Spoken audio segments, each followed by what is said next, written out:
City cable. మేము ఎవరి స్థలాన్ని కబ్జా చేయలేము, అనవసరంగా ఆరోపణలు చేయరాదు. జనగాం మధుసూదన్ రెడ్డి. పెద్దెముల్ మండలం జనగాం గ్రామంలోని సర్వే నంబర్ 144, 145, 137లో ఉన్న భూమి తమది పట్టా భూమి అని, తమ భూమి దగ్గరకే గ్రామం అభివృద్ధి చెంది విస్తరించిందని దొరల మధుసూదన్ రెడ్డి అన్నారు. ఆ భూమి తమ పట్టా భూమి అని, గ్రామకంఠం భూమి కాదని అన్నారు. తమ పట్టా భూమిలోకి చాకలి మల్లప్ప అనే వ్యక్తి కబ్జాకు యత్నిస్తున్నారని, కబ్జా నుండి తమ భూమిని కాపాడుకున్నామని అన్నారు. యాదప్ప, చాకలి మల్లప్ప, బోయిని అంజిలప్ప తమ హద్దులను తొలగించి తమ స్థలాన్ని కబ్జా చేయడానికి ప్రయత్నించారని అన్నారు. జిల్లా సర్వేయర్తో సర్వే చేయించి తమ హద్దులను మళ్లీ వేశామని అన్నారు. తాము సర్వే చేసేటప్పుడు తమ భూమి హద్దులలో ఉన్న వారికి మాత్రమే నోటీసులు అందించామని, ఎలాంటి సంబంధం లేని వారికి ఎందుకు నోటీసులు అందిస్తామని అన్నారు.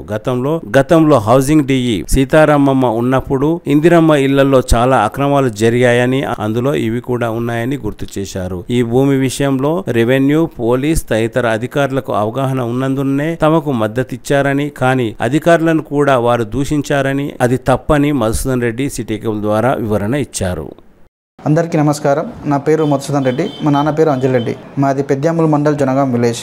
ఇప్పుడు ఈ విషయానికి ఎందుకు వచ్చినా అంటే, నిన్న కొంతమంది ఒక 4 వ్యక్తులు మా పైన ఆరోపణలు చేయడం జరిగింది. దౌర్జన్యంగా కబ్జా చేశారు, అది చేశారని చెప్పేసి వాళ్ళు ఆరోపణలు చేయడం జరిగింది. వాళ్ళ ఆరోపణలు నేను ఎందుకు చెప్తున్నా అంటే, వాళ్ళ ఆరోపణలు హద్దులు మీరిపోతుందన్నమాట. నా ఒక భూమిని ఎక్స్ప్రెషన్ చేసుకోవడానికి వచ్చినా నేను ఇక్కడ. ఏంటంటే, పెద్దలు చిన్న పామునైనా సరే పెద్ద కర్రతో కొట్టమని చెప్పారు. ఆ వ్యక్తులు చేసిన ఆరోపణలు ఏంటంటే, నేను సమాజం లోపల మాకు పరుగు ఉంది, విలువ ఉంది, వాళ్ళు ఏంటంటే నేరుగా కొట్టలేక పరుగుదీతం అని చెప్పేసి ఇటువంటి పనులు చేస్తూ ఉన్నారు వాళ్ళు. మాది 144, 145, 139 ఈ 3 సర్వే నంబర్లు ఉన్నాయి. ఇప్పుడు వచ్చిన లొల్లి అంతా ఈ 144 కోసం. ఈ 144 కోసం. ఈ 144 అనేది మాది ఊరుకు దగ్గరగా ఉంది. అంటే ఊరుకు దగ్గరగానే ఏం లేదు, మా ఊరే మా భూమి దగ్గరకు వచ్చింది. వాళ్ళు ఇండ్లు కట్టుకుంటూ మా వరకు వచ్చారనమాట. ఇప్పుడు ఈ భూమిని ఊరుకు దగ్గర ఉన్నందుకు గ్రామకంఠం అంటున్నారు. నా ఒక పట్ట భూమిని గ్రామకంఠం అనడానికి ఎలా అంటారు? పరంపో భూమిని అనుకోవచ్చు. నాది 144 భూమి, ఇది గ్రామకంఠం కిందకి రాదు. ఇంకోటి, ఈ భూమిని గత 7-8 సంవత్సరాల నుంచి నడుస్తూ ఉంది. ఈ గొడవకు ముఖ్య కారణము చాకలి మల్లప్ప. ఆయన ఒక అవినీతిపరుడు. ఆయన ఇటువంటి దౌర్జన్యాలు చాలా చేశారు. వాళ్ళ కొడుకులను ముంగెట్టుకుంటున్న దౌర్జన్యాలు చాలా చేశారు. ఏంటంటే, మా నాన్నను బెదిరించి ఇల్లు కట్టుకున్నారు. 200 గజాల లోపల ఇల్లు కట్టుకున్నారు. మేము ఆ ఇంటికి రోడ్ ఇచ్చాము, కరెంట్ ఇప్పించాము, వాటర్ ఇప్పించాము. పోనీ ఒక ఇల్లు 200 గజాలు పోతే మన ఊళ్ళో ఒక మంచి పేరు ఉంటా అని చెప్పేసి వదిలేసినాం. కానీ వాడు ఏంటంటే ఇంకా దుర్బుద్ధితోని ఇంకా 400 గజాలు కావాలని చెప్పేసి కబ్జా చేయడానికి పక్కన సైడ్లో వేస్తే మేము వాటిని ఆల్రెడీ ఒకసారి తీసేసి మేము మండల్ సర్వే చేసి ఈ భూమి మాదని చెప్పి అందరితో ప్రూవ్ చేసుకున్న తర్వాత నేను బాంధులు వాడితే వాళ్ళు దురుద్దేశంతో మళ్ళీ బాంధువులు కొట్టారు. ఎవరు? గుట్టమూరి యాదప్ప, చాకలి మల్లప్ప, బోయిన అంజిలప్ప వీళ్ళందరూ కలిసి నా బాంధువులు పలగొడితే మన అని చెప్పేసి నేను ఏం చేసినా, మళ్ళీ వాళ్ళు సరే మండల్ సర్వే కాదంటున్నారు అని చెప్పేసి నేను మళ్ళీ డివిజన్ సర్వే తీసుకొచ్చాను. డివిజన్ సర్వే కూడా చేయించాను. ఆ తర్వాత కూడా ఒప్పలేరు వాళ్ళు. నేను డైరెక్ట్ సాటిలైట్ డిజిటల్ సర్వేతోని డిస్ట్రిక్ట్ సర్వేయరు శివకుమార్తోని నేను సర్వే చేయించుకున్నాను. అసలు వీళ్ళతోనే నాకు సంబంధమే లేదు. నా హద్దులో ఉన్నవాళ్ళు, మా సరౌండింగ్ ఉన్నవాళ్ళు ముకుందరెడ్డి, బోయిని రుక్మిణమ్మ, మాది ఈ 3 భూములు మాత్రం కలిసి ఉంటాయి. మాకు వాళ్ళకి ఎటువంటి గొడవలు లేవు, ఏమీ లేవు. అసలు వాళ్ళ భూమిలోకి మేము భూమి, వాళ్ళు మా భూమిలోకి రారు. అసలు వీళ్ళు బయటికి వెళ్ళి వచ్చి అంటే వీళ్ళకు 143 లోపల 2006 లోపల ఇంచుమించు మా ఊరికి 150 నుంచి 200 మందికి ఇండ్లు వచ్చాయి. అందరికీ కూడా 143 రోడ్ అవతల చూయించారు. కానీ 4గురికి మాత్రమే నా భూమిలో చూయించారని చెప్పేసి వీళ్ళు తగదా పెట్టుకుంటున్నారు. ఒకవేళ ఎంఆర్ఓ గవర్నమెంటు వీళ్ళకు చూయిస్తే ఆ 200 మందికి కూడా నా భూమిలో చూయించాలి. కానీ ఎవరికి చూయించకుండా వీళ్ళు 4గురికి ఎందుకు చూయిస్తుంది? వాస్తవానికి వీళ్ళకు కూడా అక్కడనే చూయించింది. కానీ ఏంటంటే వాళ్ళు అమ్ముకున్నారు, ప్లాట్లు అమ్ముకొని బిల్లులు లేపుకొని కట్టిన ఇండ్లక నిలబడి ఫోటోలు దిగి బిల్లులు లేపుకొని వీళ్ళు ఇండ్లు కట్టకుండా డబ్బులు తిన్నారు. 3 సార్లు లేపారు. రాజశేఖర రెడ్డి గవర్నమెంట్లో పెద్ద స్కామ్ జరిగింది. డి సీతారామమ్మ ఆధ్వర్యంలో దీనిపైన ఎంక్వైరీ కూడా జరిగింది. కానీ పెద్ద స్కాము గవర్నమెంట్ పైన ఆరోపణలు వస్తున్నాయని చెప్పేసి దీన్ని ఆపివేయడం జరిగింది. వాస్తవానికి వీళ్ళ ప్లాట్లన్నీ 143 లోపల ఉన్నాయి, సమంజసమే. ఈ విషయానికి నేను కూడా వాళ్ళ కోసం మేము కొట్లాడుతాను. కానీ వీళ్ళు ఏం చేశారంటే, చాకలి మల్లప్ప మందికి ఎవరు కాదు, వాళ్ళ తమ్మునికి సొంత తమ్మునికి అమ్మిండ్రు. చాకలి మల్లప్ప మందికి ఎవరు కాదు, వాళ్ళ తమ్మునికి సొంత తమ్మునికి అమ్మిండ్రు. ఈ ప్లాట్ పైన మా ఊరి లోపల 3 సార్లు పంచాయతీ చేశారు. అంటే ఈయన ఫస్ట్ 50,000 అమ్మిండు, వాళ్ళ తమ్ముడు 50,000 ఇచ్చిండు. ఇచ్చిన తర్వాత నాకు 1,00,000 కావాలని చెప్పేసి మళ్ళీ పోయి కొట్లాడిండు. వాళ్ళు ఇల్లు కూల్పని ఇంకా పోతే ఊళ్ళో 10 మంది కలిసి ఈ చాకలి మల్లప్పని తిట్టి పంచాయతీ తిట్టి ఒక్కసారి అమ్మిన తర్వాత మళ్ళీ ఇట్లా రిటర్న్ ఇస్తారని చెప్పేసి తిట్టి పంపించారు. ఈయనకు అసలు ఆ ప్లాట్ ఇక్కడ అమ్మేశారు మొత్తానికి. నా గవర్నమెంట్లో వాస్తవానికి ఎంఆర్ఓలది కానీ తప్పు లేదు, ఆర్ఏది తప్పు లేదు, ఎవరు తప్పు లేదు. వీళ్ళు అక్కడ అమ్మేసి నా దాంట్లోకి దౌర్జన్యంగా వచ్చారు అంతే. వీళ్ళకి నేను చెప్పుకునేది ఒకటే, వీళ్ళు ఏంటంటే వీళ్ళు చేసిన తప్పుడు పనులు కాకుండా వీళ్ళు అధికారులను కూడా తిట్టారు. అసలు ఎంఆర్ఓని తిట్టారు, ఆర్ఐని తిట్టారు, ఎస్ఐని తిట్టారు, ఎమ్మెల్యేని తిట్టారు. అసలు వీళ్ళు చేసిందే తప్పు. మళ్ళీ వాళ్ళు అధికారులు ఎందుకు సమర్థిస్తారు వీళ్ళ తప్పుల్ని? ఆడిట్ సిఐ సార్ కూడా చెప్పారు అది వాళ్ళ పట్టభూమి, వాళ్ళకు వద్దని చెప్పేసి ఎంఆర్ఓకి ఆ ఫైల్ను ట్రాన్స్ఫర్ చేస్తే ఎంఆర్ఓ సార్ కూడా చెప్పారు అసలు వీళ్ళ పట్టభూమిలో లేదు సార్, వాళ్ళకి వేరే తను చెప్పేసి అమ్ముకున్నారని చెప్పేసి. కానీ ఇప్పుడు వాళ్ళ మీద పగబట్టినట్ల వాళ్ళని తిడుతూ ఉన్నారు. ఇది సమంజసం కాదు. ఇది కొంతవరకు పోలీస్ యంత్రాంగం కూడా వాళ్ళని కొద్దిగా వీళ్ళపైన దృష్టి సాధించాలని నేను కోరుకుంటున్నాను. ఏంటంటే సార్, నేను ఇప్పటివరకు ఒక 7-8 సార్లు నేను సర్వే చేశాను. అసలు వీళ్ళకు భూమికి నాకు సంబంధమే లేదు. సర్వే ఎందుకు చేస్తారు? పక్కపక్కల వాళ్ళ భూమి మా భూమి మీతకు వచ్చింది, మీ భూమి మాతకు వచ్చిందంటే సర్వే చేసుకుంటారు. కానీ వీళ్ళకి సంబంధం లేని వ్యక్తులు నా దాంట్లో వచ్చి దౌర్జన్యంగా రాయేశారు. రాయేసిన తర్వాత నేను డిస్ట్రిక్ట్ సర్వే, మన డిస్ట్రిక్ట్ లోపల అతిపెద్ద సర్వే అదే, ఆ సర్వేని మించిన సర్వే లేదుగా. నేను డిజిటల్ సర్వే తెప్పించి నేను శివకుమార్ సార్తో సర్వే చేయించుకున్నాను. ఆయన వచ్చి నాకు రిపోర్ట్ కూడా ఇచ్చారు, సర్వే చేశారు. ఆయన టీపన్లు తీసుకొచ్చి సర్వే చేశారు. నాకు హద్దులు చూపించారు. హద్దులు చూపించిన తర్వాత నేను పోలీసుల సహకారంతోనే నేను సర్వే చేయించుకున్నాను. గొడవలు కాకుండా నా భూమి నేను చేసుకున్నాను. వీళ్ళు ఏం చేశారంటే మొదటగా ఎస్ఐసార్ దగ్గరికి వెళ్ళారు. వీళ్ళ దగ్గర ఏమైనా కాగితాలు ఉన్నాయా అంటే ఏం లేవని చెప్పారు. వాళ్ళ దగ్గర అన్ని కాగితాలు ఉన్నాయి, మేమేం చేయలేమని చెప్పేసి ఎస్ఐ సార్ చెప్పారు. తర్వాత ఎంఆర్ఓ దగ్గరికి వెళ్ళారు. ఎంఆర్ఓ దగ్గర మీ దగ్గర ఏమైనా కాగితాలు ఉన్నాయా అంటే మా దగ్గర ఏం లేవు సార్, అది వాళ్ళ పట్టభూమి, మేమేం చేయడానికి రాని చెప్పేసి ఎంఆర్ఓ సార్ చెప్పారు. వీళ్ళు కలెక్టర్ దగ్గరికి వెళ్ళారు. కలెక్టర్ దగ్గరికి పోతే సేమ్ సిచ్యువేషన్ జరిగింది. ఎమ్మెల్యే దగ్గరికి పోతే కూడా సేమ్ సిచ్యువేషన్ జరిగింది. ఇవన్నీ జరిగిన తర్వాత వీళ్ళకి ఎటువంటి సహకారం లేక న్యూస్ దగ్గరికి వచ్చారు. ఓకే, వాళ్ళ యొక్క మనోభావాల్ని చూపించారు బయటకు. నేను కాదనడం లేదు. అందుకని నేను కూడా ఇప్పుడు వచ్చి నా పరిస్థితిని మీకు చెప్తున్నాను, నేను ఎక్స్ప్లెయిన్ చేసుకుంటున్నాను. నాది 144. నా 144 సర్వే నెంబర్లో ఇది నా 144 సర్వే నెంబర్. ఇది మొత్తం 3 ఎకరాల 26 గుంటలు. మన 144 సర్వే నెంబరు. ఇది 3 ఎకరాల 26 గుంటలు ఉంది. దీన్ని ఆనుకునే 145 ఉంది. 145 అనేది 20 ఎకరాలు ఉంది. ఇది మండల్ సర్వే చేసింది. ఇది మండల్ సర్వే రిపోర్టు. ఇది మన తహసీల్దారు, అప్పుడున్న తహసీల్దారు వేయించడం జరిగింది. ఇది ఇక్కడ ఉంది 145, ఇది 143, ఇది 140, ఇది 144, ఇది 143.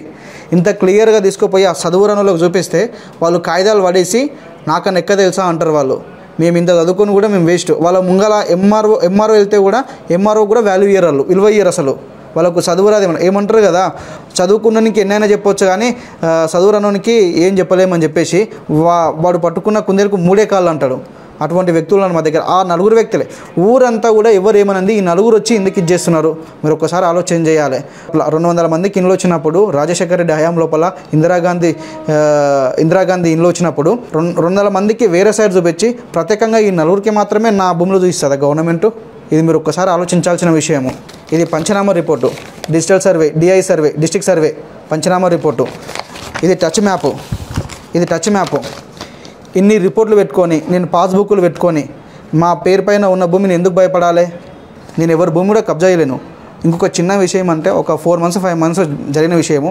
143 లోపల కొంతమంది వ్యక్తులు దుడ్డులు వేసుకొని వాళ్ళు హద్దులు ఏర్పరచుకుంటే మరుక్షణమే స్పందించి రెవెన్యూ డిపార్ట్మెంట్ స్పందించి జేసీబీతో మొత్తం కూడా కూలగొట్టారు. కానీ ఇప్పుడు నేను నా భూమిని సాగు చేసుకుంటుంటే రెవెన్యూ డిపార్ట్మెంటే నాకు సపోర్ట్ చేసింది. అంటే నా భూమి కాబట్టి సపోర్ట్ చేసింది. ఒకవేళ పరంపో భూమి అయితే నాది కూడా సేమ్ అలానే వాళ్ళు ఇది చేసేవాళ్ళు కదా. ఎందుకంటే గవర్నమెంట్ అనేది కరెక్ట్గా పనిచేస్తున్నది. పోలీసులు వాళ్ళ పని వాళ్ళు చేస్తున్నారు, రెవెన్యూ వాళ్ళు వాళ్ళ పని వాళ్ళు చేస్తున్నారు.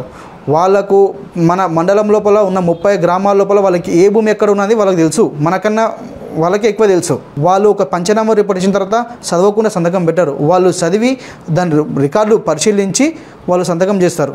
అవన్నీ ప్రూఫ్స్ ఉన్నాయి కాబట్టి ఇప్పటివరకు నన్ను ఎవరు కూడా ఏమనలేరు. నా భూమిని నేను సాధించుకున్నాను.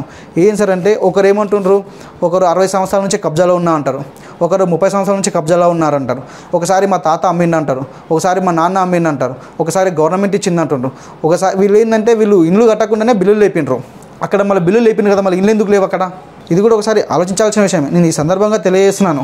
అక్కడ ఇల్లు లేకుండా వీళ్ళు బిల్లులు లేపుకున్నారు. ఇది కూడా ఒకసారి ఆలోచించాలి. నేను అనుకుంటే వీళ్ళు మాట్లాడిన ప్రతి విషయం పైన నేను కోర్టుకి వెళ్ళగలను. నాకు పరువు నష్ట దావా వేయగలను, వీళ్ళు ఇల్లు కట్టకుండా బిల్లు లేపి అని చెప్పగలను. ఆయన 2006 లోపల ఇల్లు ఇస్తే వీళ్ళు ఇప్పటి వరకు కట్టకుండా కూర్చున్నారంటే మీరు ఒకసారి ఆలోచించాల్సిన విషయం అన్న. మేము కూడా సమాజంలో గౌరవంగా బతుకుతున్నాము, మేము ఒకరి కింద బతకడం లేదు. మా అంతకు మేము వ్యవసాయం చేసుకుంటా చిన్న చిన్న ప్రైవేట్ జాబులు చేసుకుంటా బతుకుతున్నాము. మేము ఇంటి దగ్గర ఉండం, మేము బయట ఉంటాము. మా అమ్మని దుర్భాషలాడము, మా నాన్నని కొట్టడం జరిగింది. వీళ్ళు మేము తండ్రిని కొట్టిన తర్వాత ఏ కొడుకు కూడా ఊకున్నారు. మాకు వచ్చిన కోపానికి మా భూమిలోకి వచ్చి మమ్మల్ని ఇంత ఇబ్బందులు పెడుతున్నారు. నేను ఇన్ని సర్వేలు చేస్తే కూడా వాళ్ళు నా సర్వేలు అన్నీ తప్పు అంటున్నారు. అసలు నా భూమికి సర్వే దానికి వాళ్ళు ఎవరు? అయినా 143 పరంపోవు భూమి సర్వే చెప్పడానికి వీళ్ళు ఎవరు? అయినా పరంపోవు భూమితో వీళ్ళకేం సంబంధము? అది గవర్నమెంట్ చూసుకుంటుంది, గవర్నమెంట్ సంబంధము. వీళ్ళకి అసలు సంబంధం లేని విషయం. ఈ చాకలి మల్లప్పకు కూడా 4 ఎకరాల భూమి పరంపోగు ఉంది. మేము అట్లనే పరంపోగు తింటున్నామని చెప్పేసి మేము గొడవ చేస్తున్నామా? మా ఊళ్ళో ఇంచుమించు 700 ఎకరాల వరకు పరంపోగు భూమి ఉంది. అందరి దగ్గర ఉంది పరంపోగు భూమి. మా దగ్గర మా భూమికి మేము కొట్లాడుతున్నాం, పరంపోగు భూమికి మేము కొట్లాడడం లేదు. ఎందుకంటే మా భూమి మాకు చాలా ఉన్నది, మా భూమి మేము చూసుకోలేకపోతున్నాం. మాకు పరంపోగు భూమితో అవసరం లేదు. ఇంకోటి, మా విలేజ్ లోపలికి ఎంట్రన్స్ రావడం కోసము మేము పట్ట భూములకి వెళ్ళి రోడ్ వేయించాము. మేము 1 రూపాయి తీసుకోలేము. ఆయన వేసిన తర్వాత సరే ఊళ్ళో వాళ్ళే వెళ్తుంటారు వస్తుంటారు అని చెప్పేసి మేము వదిలేసినాము. మేము గ్రామాభివృద్ధి కోసం మేము రోడ్డు వేసాము. మొదటగా ఊరు అభివృద్ధికి ఏంది మొదటగా కావాల్సింది రోడ్డు. ఆ రోడ్డుకి మేము జాగిచ్చాము. మేము మా కుటుంబం సహకారంతో మేమందరం ఏకగ్రీవం అయ్యి మేము ఆ రోడ్డుకు ప్లేస్ ఇవ్వడం జరిగింది. మొదటగా రోడ్ ఇచ్చాము.